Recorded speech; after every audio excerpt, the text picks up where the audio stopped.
नारी अगर पति का नाम लेती है तो उसकी आयु तिल भर की क्षीण होती चली जाती है। कितना? तिल भर।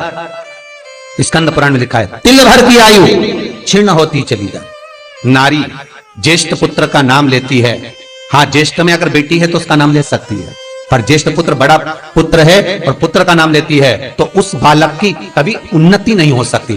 तन से, मन से या धन से वो बालक हमेशा दुखी ही रहेगा।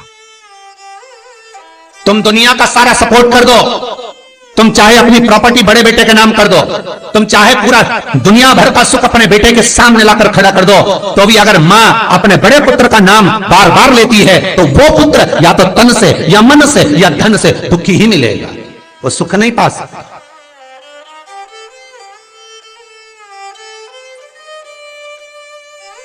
और जिन जिन के घर में बड़ा पुत्र हो और बड़े पुत्र का नाम आप माताएं लेती हो तो उसकी दशा जरूर देख लेना एक बार। हो कथा गलत नहीं कह सकती, स्कंद पुराण कभी गलत नहीं जा सकती। आपके घर में भी अगर बड़ा पुत्र हो और पुत्र का नाम अगर आप ले रहे हो, हाँ ये जरूर है अगर बेटी बड़ी और उसके बाद पुत्र बड़ा है तो वो ज्येष्ठ नहीं माना जाएगा। ध्यान रखना, ज्येष्ठ का मतलब होता है सबसे बड़ा पुत्र, उसके बाद सारे बच्चों का जन्म हुआ। क्योंकि बेटी अगर जन्म ले ली पहले फिर बेटा हुआ तो बेटी ज्येष्ठ कहलाएगी, है बेटा नहीं कहलाएगा। अगर पहला ज्येष्ठ पुत्र है तो मां सारी प्रॉपर्टी दे दे, सारा वैभव दे दे, मां सारा दौलत दे दे, मां उसके ऊपर सर्वस्व निछावर कर दे, पर अगर बेटे का नाम माता बार बार लेती है तो उस बेटे की उन्नति तरक्की नहीं हो सकती, उसको जीवन में सुख नहीं मिल सकता, कुछ ना कुछ चीज से वो दुखी रहेगा।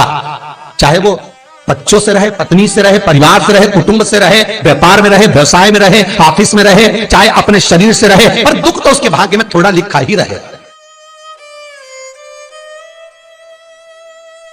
और जो चीज वेद व्यास जी ने वर्णन कर दी महाराज, उसका प्रमाण आप खुद भी अपने घर में देखो कि सही है कि गलत है। जिस जिस घर में बड़ा पुत्र हो और मां उसका नाम बार बार लेती हो, बार बार लेती हो, उस पुत्र की दशा देखिएगा आप। तन मन और धन तीन तरह से। इसलिए निवेदन करूंगा मेरी माताओं से, आपका प्रेम बहुत है क्योंकि आपका बेटा बड़ा है, आपका पुत्र बड़ा है, आपका बहुत प्रेम है और बेटे का भी माता के प्रति बहुत प्रेम है, पर उस प्रेम में तुम्हारा जो संबोधन है बार बार नाम लेने का, उससे उसको तकलीफ हो सकती है। इसलिए निवेदन है, मेरे कृष्ण का नाम कृष्ण था पर यशोदा कभी कृष्ण नहीं बोली है, कभी नहीं। यशोदा कभी कृष्ण नहीं बोली, कन्वा कहती थी आपके बेटे का नाम कुछ भी आप उसको नाम से मत पुकारो, उसका नाम चेंज कर दो, थोड़ा सा बदल दो, आप उस नाम से उसको पुकारना प्रारंभ करो। आप जो भी बोलना चाहे, आपके दिल की बात है, तो आपके पुत्र से आप क्या बोल सकते हो।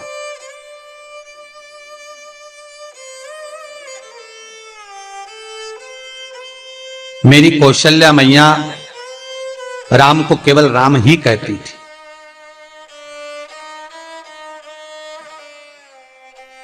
केकई राघव कहती थी, सब्सक्राइब करें। सुमित्रा रघु कहती थी, पर कौशल्या नाम नहीं बदली। और ज्येष्ठ पुत्र थे राम, बड़े थे, बड़े हुए, वन जाना पड़ा, लौट कर आए, धोबी की वार्ता सुनकर सीता का परित्याग करना पड़ा, समय आया लक्ष्मण का त्याग करना पड़ा, और समय आया तो ये शरीर को ही सरयू में छोड़ना पड़ा। कहां से? ताकि आप अपडेटेड रहें। स्कंद पुराण कहती है पति का नाम अगर नारी ले रही है तो तिल तिल भर उसकी उम्र घट रही है।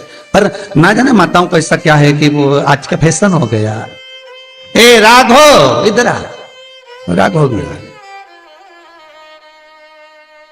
सब्सक्राइब करें हमारा चैनल। नाम लेने में तिल भर की आयु घट गई। आइकन दबाएं ताकि आप अपडेटेड रहें। ज्येष्ठ पुत्र का नाम लेने में उसकी समृद्धि, उसका जो वैभव है, उसका जो सुख है वो घट रहा है।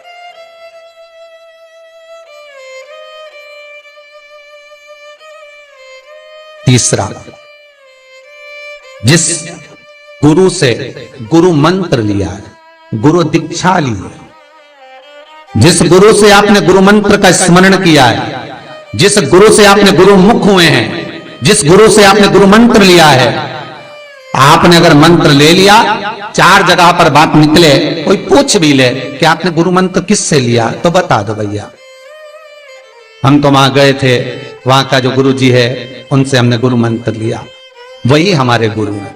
नाम का स्मरण ना करते हुए उसकी पहचान बताने का प्रयास करो, वो ऐसे वो वैसे वो वहां रहते, उसका स्मरण। गुरु का नाम लेने से क्या जाता है महाराज? शास्त्र कहता है गुरु जिसने मंत्र दिया उसका नाम मत लो, गुरु ने जो मंत्र दिया उसका नाम लो। बहुत ध्यान देना महाराज। दुनिया के लोग गुरु का नाम लेकर बैठे हैं, उन गुरु जी से मंत्र लिया था तो उन्हीं का नाम लिया जाए, श्री ये मान जी ये मान जी। अरे क्या नाम लेना, क्या नाम ले? हमें गुरु का नाम नहीं याद करना, हमें गुरु मंत्र याद करना। जो गुरु ने मंत्र दिया उसका स्मरण करना। क्या होता है? स्कंद पुराण कहती है जब माला जपने के लिए बैठते हैं तो गुरु का श्री विग्रह तुम्हारे सामने होना चाहिए कि हमने उन गुरु जी से मंत्र लिया है, और गुरु का नाम नहीं। गुरु मंत्र लेते समय गुरु का विग्रह सामने हो और मंत्र जो गुरु ने दिया है उसका स्मरण, उसका स्मरण। हम बार बार अगर गुरु के नाम का स्मरण करते हैं, हम बार बार गुरु का नाम लेते हैं, जिस गुरु से मंत्र लिया उसका नाम अगर हम बार बार ले रहे हैं तो हमारे घर में महाराज शांति टिकती नहीं है। थोड़ा सा क्रोध क्लेश थोड़ा बड़ा रहता है। अगर तुम्हारे परिवार में तुम्हारे घर में कोई किसी की निंदा करता हो तो कह देना भैया हमको 24 तरह के नरक में नहीं जाना, तू चुपचाप हो जाए। बिल्कुल चुप। 94 नरक में से 24 नरक निंदा के। बेल आइकन दबाएं ताकि आप अपडेटेड रहें। केवल निंदा सुनना, वीडियो से और निंदा करने वाला तो केवल 4 नरक में गिरता है।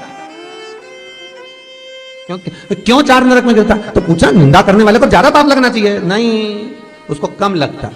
तो कम क्यों लगता है?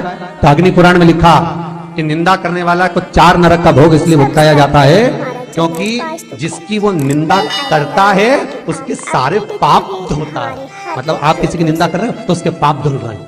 किसके? जिसकी निंदा हो रही है। तो वो निंदा करने वाले को तो भगवान ने इसलिए पैदा करा क्योंकि तू पाप धोएगा, तो इसलिए उसको 4 नरक। और जो सुन रहा है, अरे बोलो तो जम के, उसको 24 नरक। सब्सक्राइब करें पूरा 100% पाप कर्म तुम्हारे होंगे। आइकन दबाएं ताकि आप उसको तो कम ही लगा जिसने करी, हर एक वीडियो से। और जो सुन रहा है उसको ज्यादा लगा।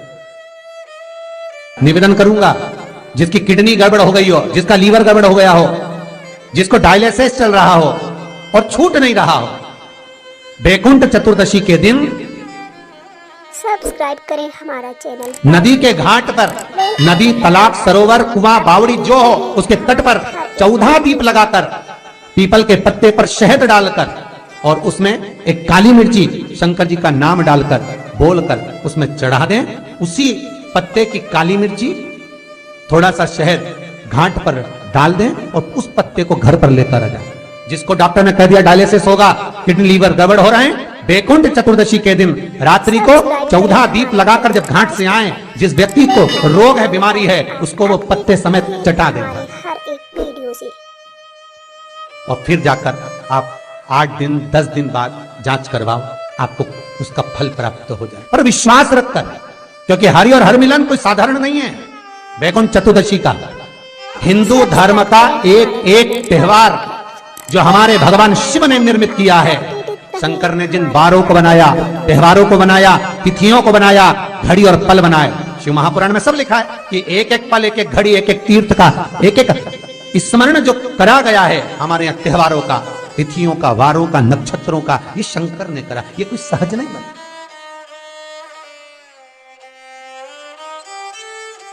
की सहजता नहीं है।